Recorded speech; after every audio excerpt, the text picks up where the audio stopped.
Morning बच्चों। मैं Neha Srivastava, government jubilee inter college Gorakhpur से। बच्चों, आज हम क्लास 9th का चैप्टर नंबर 2 स्टार्ट करेंगे और इस चैप्टर का नाम है क्या हमारे आसपास के पदार्थ शुद्ध हैं। तो चलिए इस चैप्टर को हम शुरू करते हैं। बच्चों, पिछले अध्याय में आपने पदार्थ के बारे में पढ़ा था और वहां पर आपने यह भी पढ़ा था कि अवस्था के आधार पर हम पदार्थ को 3 प्रकार से वर्गीकृत कर सकते हैं: ठोस अवस्था, द्रव अवस्था तथा गैस की अवस्था। और आपने इन तीनों अवस्थाओं के अभिलाक्षणिक गुणों का अध्ययन वहां पर किया था। बच्चों, सिर्फ अवस्था के आधार पर ही पदार्थों का वर्गीकरण नहीं किया जा सकता, और भी कई आधार होते हैं पदार्थों का वर्गीकरण करने के लिए। जैसे शुद्धता के आधार पर भी पदार्थ का वर्गीकरण किया जा सकता है। अब शुद्धता के आधार पर यदि हम पदार्थ का वर्गीकरण करें तो हमें 2 प्रकार के पदार्थ मिलेंगे: शुद्ध पदार्थ तथा अशुद्ध पदार्थ। बच्चों, ये शुद्ध पदार्थ और अशुद्ध पदार्थ क्या होते हैं? साधारण व्यक्ति के दृष्टिकोण से शुद्धता और अशुद्धता का अर्थ भिन्न होता है, जबकि वैज्ञानिक दृष्टिकोण से देखें तो शुद्धता और अशुद्धता भिन्न हो जाता है। बच्चों, साधारण व्यक्ति के हिसाब से शुद्ध पदार्थ का अर्थ होता है कि उस पदार्थ में कोई ऐसी चीज नहीं मिली होनी चाहिए जो हमारी सेहत या स्वास्थ्य के लिए हानिकारक है। हम अक्सर दुकान पर जाते हैं और हम दुकानदार से पूछते हैं कि इसमें कोई मिलावट तो नहीं है। जैसे मान लीजिए कि हम दूध खरीदने जाएं, शहद खरीदने जाएं या कोई भी सामान खरीदने जाएं, तो हम अक्सर पूछते हैं ये शुद्ध है या ये शुद्ध नहीं है। तो वहां पर हमारा शुद्धता और अशुद्धता से अर्थ होता है कि उस पदार्थ में कोई मिलावट नहीं होना चाहिए, कोई अडल्टरेशन नहीं होना चाहिए। तो साधारण व्यक्ति के दृष्टिकोण से शुद्धता से तात्पर्य है कि उस पदार्थ में कोई भी हानिकारक पदार्थ की उपस्थिति नहीं होनी चाहिए। वैसे तो देखें कि सारे पदार्थ जो हैं यहाँ पे जो दिखाए गए हैं वह कई प्रकार के कणों से मिलकर के बने हैं। जैसे कि यहाँ पर आप देखिए कोल्ड ड्रिंक की बोतल। कोल्ड ड्रिंक की बोतल में अगर आप देखें तो ये जल, कार्बन डाइऑक्साइड तथा चीनी से मिलकर के बना है। ये भी शुद्ध नहीं है, इसमें कई प्रकार के पदार्थ क्या है उपस्थित है। आप यहाँ पर दूध को देखिए। दूध में आप देखिए जल, वसा, प्रोटीन इत्यादि उपस्थित है। इसमें भी कई प्रकार के कण उपस्थित हैं। इसी प्रकार आप शहद को देखिए। शहद में भी कई कार्बोहाइड्रेट्स होते हैं, जल आदि उपस्थित होता है। तो ये क्या होता है? ये सब एक ही कण से मिलकर के बने नहीं होते, अर्थात इनमें मिलावट तो होता है लेकिन कोई ऐसी चीज नहीं मिली होती जो हमारी सेहत के लिए हानिकारक हो।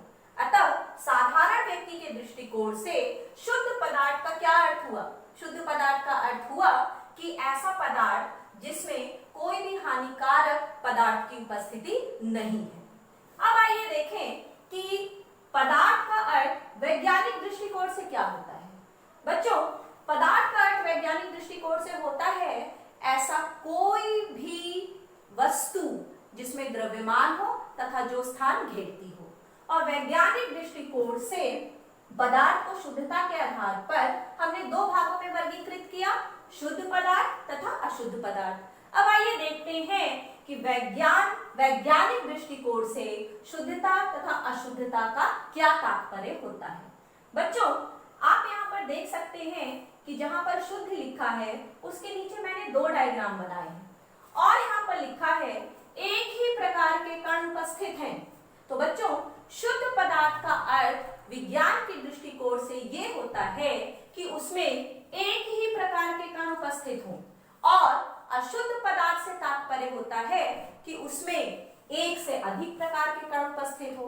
आइए हम इसे इस एग्जाम्पल से समझते हैं। बच्चों, आप यहाँ पर इस डायग्राम में देख सकते हैं कि सारे कण एक ही प्रकार के हैं। आप देखिए इसमें जो सारे कण दिखाए गए हैं वो सारे कण एक ही तरह के हैं। और अब आप इसमें देखिए, इसमें भी बच्चों सारे कण एक ही प्रकार के उपस्थित हैं। और अब आप इसमें देखिए, इसमें लाल कण भी उपस्थित हैं, नीले कण भी उपस्थित हैं और एक तीसरे प्रकार का कण है जिसमें लाल और नीला रंग दोनों ही उपस्थित है। तो बच्चों यहाँ पर ये लाल और नीला रंग अलग अलग प्रकार के तत्वों को प्रदर्शित करता है।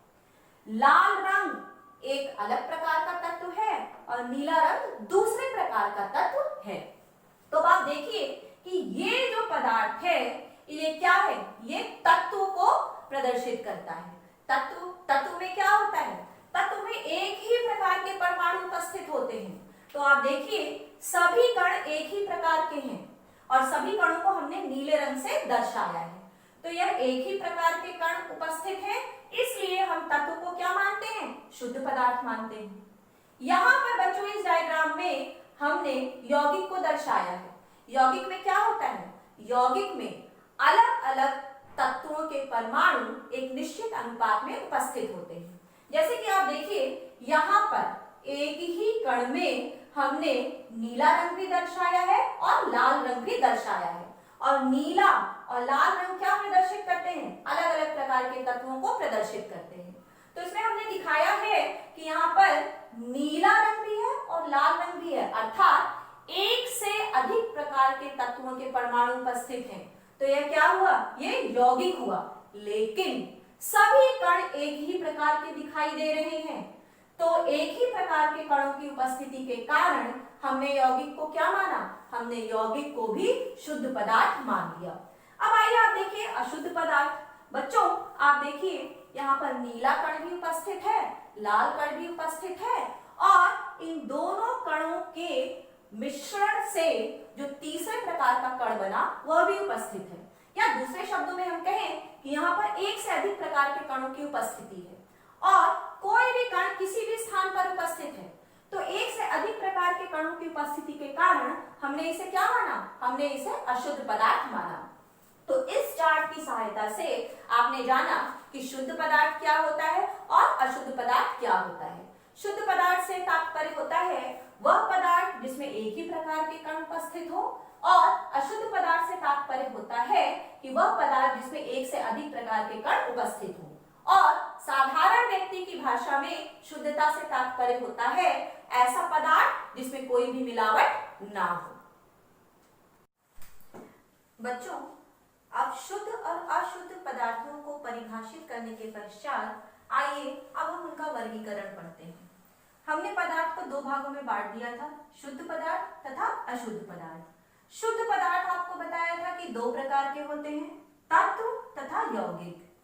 तत्व तीन प्रकार का हो सकता है, धातु तत्व, अधातु तत्व तथा उपधातु तत्व। और यौगिक भी बच्चों दो प्रकार का हो सकता है, कार्बनिक यौगिक तथा अकार्बनिक यौगिक। लेकिन ये ध्यान रखिएगा कि धातु, अधातु, उपधातु, कार्बनिक यौगिक अथवा अकार्बनिक यौगिक, इन सभी में एक ही प्रकार के कण उपस्थित होते हैं। अर्थात हम कह सकते हैं कि ये सभी क्या होते हैं, वैज्ञानिक दृष्टिकोण से शुद्ध या प्योर होते हैं। अशुद्ध पदार्थ को हम मिश्रण भी कह सकते हैं बच्चों, और ये मिश्रण दो प्रकार का होता है, समांगी मिश्रण तथा विषमांगी मिश्रण। समांगी मिश्रण का तात्पर्य होता है कि प्रत्येक भाग का संगठन समान होता है, एक जैसा कंपोजिशन होता है इनका। जैसे मान लीजिए कि मैंने एक ग्लास में पानी लिया और इसमें आपको बोला कि 1 चम्मच चीनी डाल दीजिए, तो आप देखेंगे कि थोड़ी देर के पश्चात चीनी के जितने भी कण थे वो पानी के बीच में घुल गए अथवा गायब हो गए। तो क्या हुआ, जो इस चीनी के घोल का स्वाद एक स्थान पर था उसी स्वाद को हम अन्य स्थानों पर भी पाएंगे। तो इससे क्या सिद्ध हुआ, इससे यह सिद्ध हुआ कि प्रत्येक भाग का संगठन एक समान रहा होगा, अर्थात ये समांगी मिश्रण है या इसे हम होमोजीनियस मिक्सचर कहते हैं। अब आइए देखें कि विषमांगी मिश्रण क्या होता है। बच्चों इसमें प्रत्येक भाग का संगठन दूसरे भाग से भिन्न होता है, संगठन अलग अलग होता है।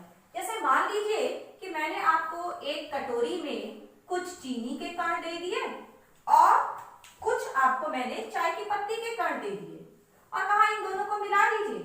तो मिलाने के पश्चात आप प्रत्येक कणों को पृथक पृथक रूप से देख सकते हैं और आप देखेंगे कि किसी स्थान पर चीनी के कण उपस्थित हैं और किसी स्थान पर चाय की पत्ती के कण उपस्थित हैं।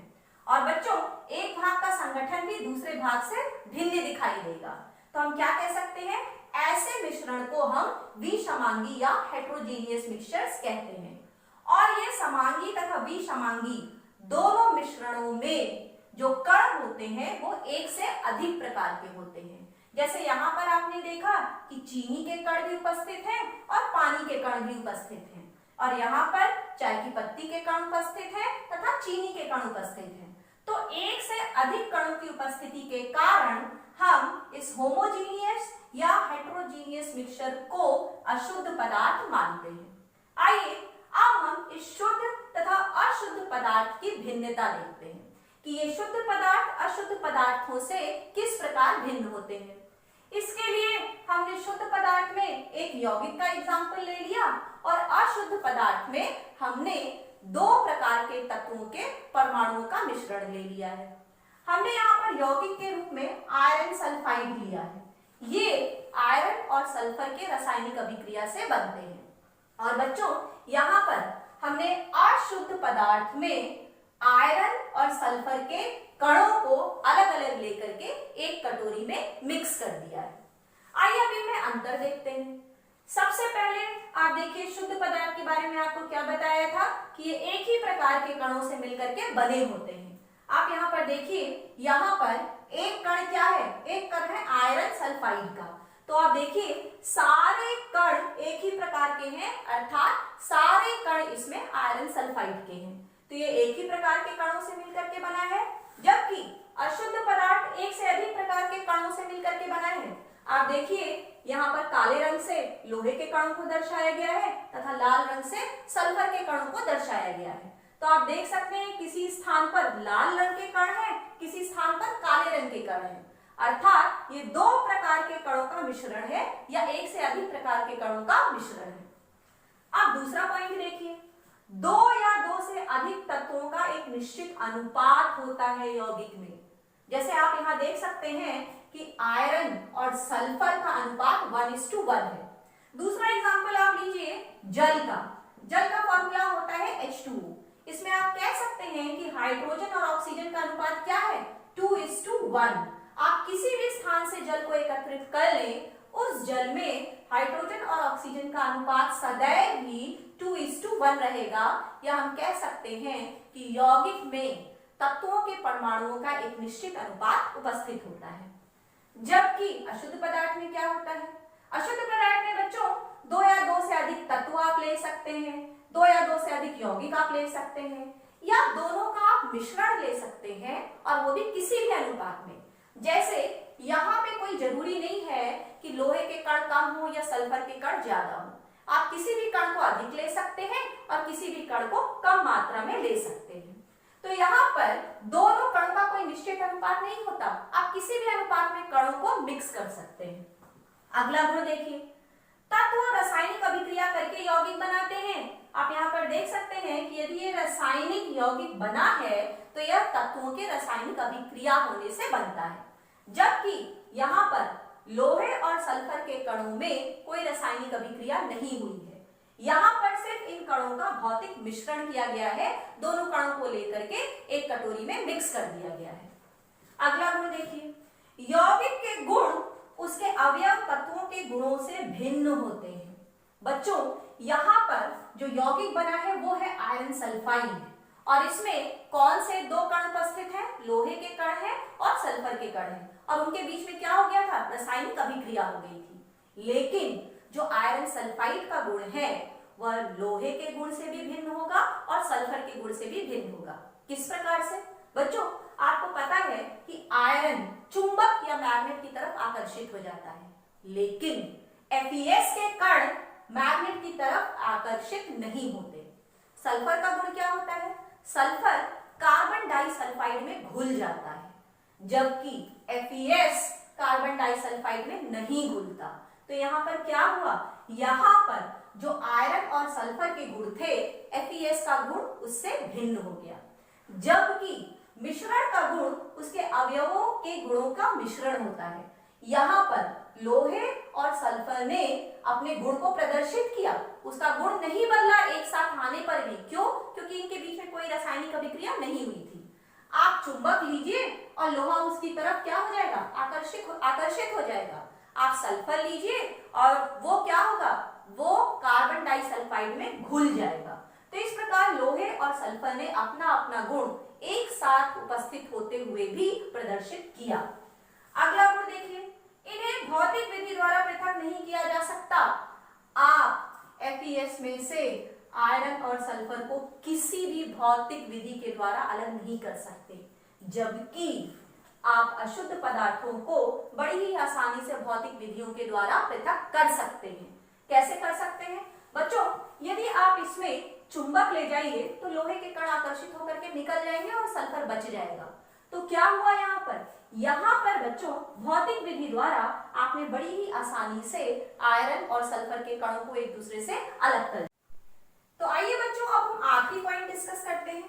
आखिरी पॉइंट में आप देखिए लिखा है, शुद्ध पदार्थ सदैव समांगी होते हैं, जबकि अशुद्ध पदार्थ समांगी अथवा विसमांगी किसी भी प्रकार के हो सकते हैं। कैसे, आइए इसे जानते हैं।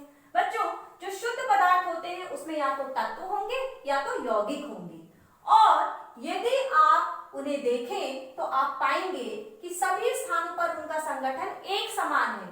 जैसे कि आप इसमें देखिए प्रत्येक स्थान पर FeS की उपस्थिति देखी गई है, तो एक भाग का संगठन दूसरे भाग के जैसा ही है, तो ये क्या हो गया, यह समांगी हो गया।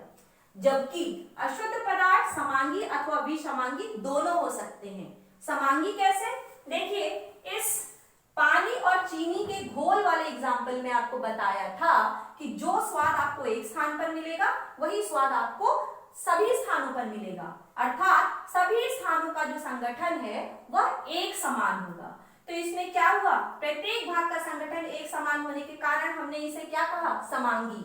और अब आप इस वाले एग्जाम्पल में देखिए, किसी स्थान पर लोहे के कण अधिक होंगे और किसी स्थान पर सल्फर के कण अधिक होंगे, अर्थात एक भाग का संगठन दूसरे भाग से भिन्न है। तो इस प्रकार के मिश्रणों को हम विसमांगी कहते हैं। तो बच्चों इस चार्ट की हेल्प से आपने सीखा कि शुद्ध और अशुद्ध पदार्थों में अंतर किस प्रकार किया जाता है। तो आइए बच्चों अब हम समांगी मिश्रण तथा विसमांगी मिश्रण से रिलेटेड एक एक्टिविटी या एक एक्सपेरिमेंट करते हैं। और इस एक्सपेरिमेंट में हम सीखेंगे क्या बच्चों, इस एक्सपेरिमेंट में हम ये सीखेंगे कि चाहे वो समांगी मिश्रण हो या वो विसमांगी मिश्रण हो, उसमें उपस्थित अवयवों को हम किसी भी अनुपात में ले सकते हैं। जैसे कि आप यहाँ पर देखिए, यहाँ पर हमने 2 बीकर लिया है और दोनों बीकर में एक बराबर पानी ले लिया। एक बीकर में आप थोड़ी मात्रा में कॉपर सल्फेट डालिए तथा दूसरे बीकर में आप अधिक मात्रा में कॉपर सल्फेट को घोल लीजिए।